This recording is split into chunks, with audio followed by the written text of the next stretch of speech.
So here's just a short showcase of how effective Vim key bindings can be in Sublime Text.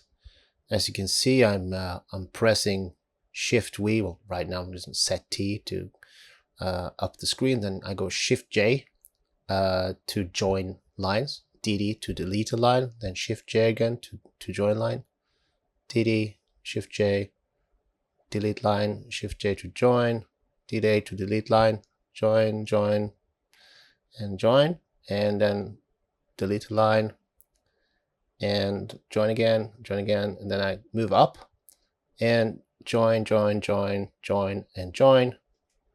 Then I delete a line, and so on and so forth.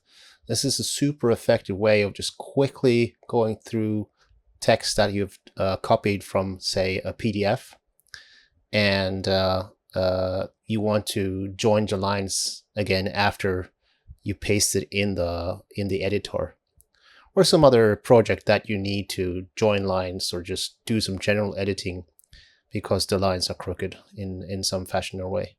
So that's all. Enjoy the rest of the editing Vim style in Sublime Text.